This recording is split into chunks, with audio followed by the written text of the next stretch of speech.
Good afternoon. Thank you very much for your attention. My presentation today is going to be on the neuroendocrine recovery through cognitive behavioral therapy initiated in women with functional hypothalamic amenorrhea. As you can see, it's a very recent article, so I'm really excited to present this new exciting research. So let's unpack that definition a little bit. Functional hypothalamic amenorrhea. Amenorrhea, obviously, as we've read in Sapolsky, refers to no menstrual cycle in women. Now, FHA is described as a reversible inorganic stress-induced anovulation. So that's a lot of terms. Anovulation refers to no ovulation. There's no oocyte being released by the ovaries. So for FHA, the proximate cause is identified primarily as a gonadotropin-releasing hormone disruption. So originating in the hypothalamus, that drive for the gonadotropin-releasing hormone is disrupted and decreased. There's also a possible energy deficit. As we read again in Sapolsky, he indicated that FHA and other types of reproductive dysfunction occur most often in women who exercise very frequently or who have other types of disordered eating, such as bulimia or anorexia nervosa, where there is an energy deficit present. However, that's not the whole story, as my article will show, that obviously the psychological underpinnings of those occurrences and eating disorders have a significant impact as well. So looking at a more broad scale, the ultimate cause is that interaction between metabolic and the psychogenic stressors. The evidence for that is that other types of anovulation and amenorrhea that have been more organically caused do not show an overreactive stress response. They do not show a hyperactive cortisol profile. Other studies have shown that women who have spontaneously recovered their ovarian function have lower cortisol levels. So obviously that's where the Zebras book enters in and all of Robert Sapolsky's research on cortisol profiles. So really quickly, I want to just kind of reference this figure here as we've seen it in Sapolsky. It identifies the hormonal axis most congruent with the ovarian function in women. It starts out with the hypothalamus, which is where that gonadotropin releasing hormone drive is initiated, and then a disruption that can obviously present farther down in the system with a decrease in LH and FSH. This axis is obviously a little bit more complicated than men's, so that's one theory as to why it's so easily disrupted by stress and so vulnerable to stress-induced disruptions. So FHA, how is it being treated today? I kind of wanted to look at the treatments before we look at the specifics of my study. There's mostly pharmacological approaches.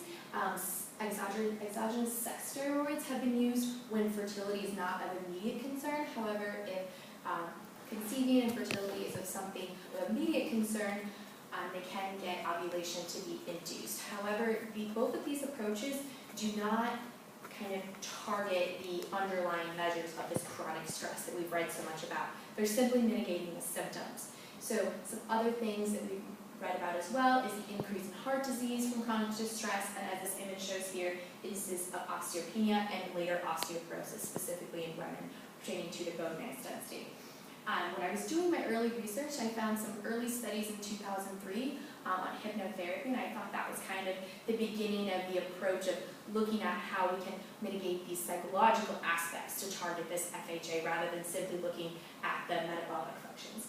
So 10 years later, that's where this study comes in. Obviously, our knowledge has been much advanced, and we've gained a lot through looking at more of the neuroendocrine levels as well. So the hypothesis, very simply put, for this study, we'll look at cognitive behavioral therapy, which I'll unpack a little bit in the next slide.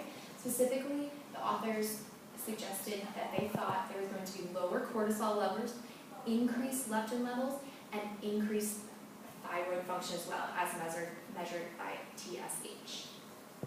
And these were all compared to control. So a little bit about the methods. There was some specific inclusionary criteria for the women. They had to have a diagnosis of FHA, and they had to be of normal body weight, being between 90% and 110% of the normal body weight for their height. They also could not have exercise in their daily routines more than 10 hours a week, or less than, more than 10 miles per week if it was running. This was important because they wanted to eliminate a simple energy deficit as the cause. They wanted to also focus more on the psychological aspects. So I thought that was important to point out. It was a randomized controlled study, which is kind of unique in this field, so I thought that was a very important and significant aspect of this study. 9 women were assigned to the control, which is just an observational study, and then 8 women were assigned to the cognitive behavioral therapy that I'll explain in a moment.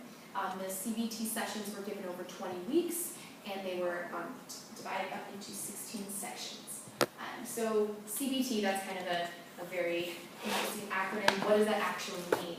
As you can see from the graphic here, it's integrating your thoughts, behaviors, and emotions, and how those have an effect on your bodily physiology. So the first 6 sessions focused on the attitudes of the women toward food and exercise, and how that plays into their metabolic profile. And then the next 6 sessions focused on more of the stress management techniques to kind of really drive down those cortisol levels.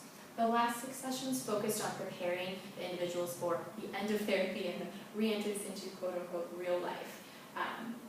So that was important to kind of explain CBT a little bit. So as far as the procedures, you can see these 4 measures here that they took via blood samples both before and after either the observational studies or the cognitive behavioral studies. So you can see cortisol, for obvious reasons, because cortisol is an indicator of an overreactive stress response. TSH, which is a measure of the metabolic function when compared to the T4 and T3.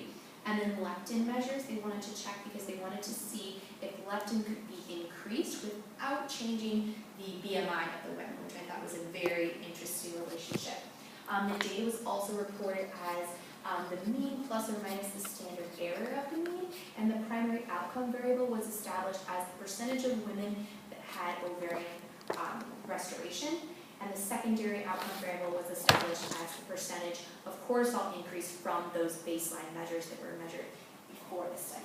T-tests were also performed, and a Fisher's non-parametric exact analysis was performed to categorize all of the other variables.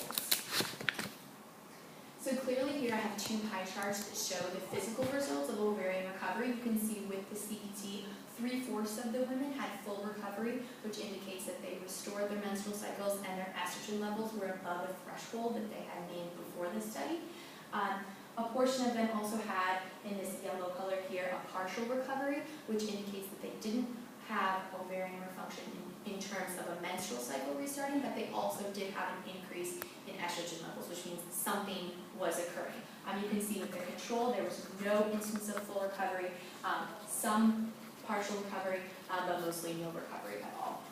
So finally, as you can see here, women assigned to the CBT exhibited an 87.5 higher rate of ovarian recovery, which I think is pretty significant. So Sapolsky would be probably not surprised and very pleased by these results here. This specifically looks at the cortisol profiles. Previous research has shown that during the day, the cortisol levels are pretty similar between women who had CBT and the observational studies, so therefore they looked mostly right here in these last 8 hours, between midnight and 8 a.m. So you can see the darker line is before cognitive behavioral therapy and the lighter line is afterwards. And then on this right here, the farthest set of bars shows that midnight to 8 a.m. levels of cortisol. You can see the lighter color is post-CBT, significantly less than pre-CBT. Here are some more graphs of the specific variables. This one on the top left shows that there's no change in BMI, which is important considering graph B shows an increase in leptin in those who had CBT after the therapy. This graph here on the lower left shows an increase in TSH, which when compared to no changes in free T3 indicates a change in metabolic function and thyroid axis, which I'll explain in a few slides. So just to check back in with the hypotheses to see what our results indicate. Yes, there were lower cortisol levels, obviously, in women who had CBT as compared to the observational controls. There were increased leptin levels, but compared to no change in BMI, and there was also an increased level of TSH. So why does this matter? It's important to really take all of this in a larger, much more broad context. CBT has been used in many other types of situations. It's also been used to try to mitigate chronic fatigue and migraines as well. But this is a very novel demonstration. This is the first time that CBT has ever been used outside of depression to improve a psychosomatic condition, which is very significant.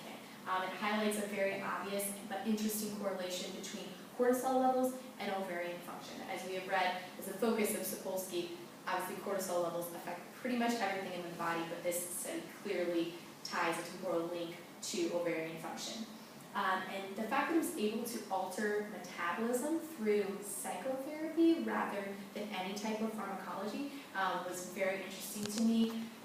Just to kind of explain the TSH and T3 measures a little bit more, that indicates an increase in feedback sensitivity. That's why the TSH levels were increased. The T3 and T4 levels were still pretty low, but that indicates that the axis hasn't quite recovered. That hypothyroid axis hasn't recovered yet, and typically other studies have shown that that's pretty much the last axis to recover when it's been disrupted.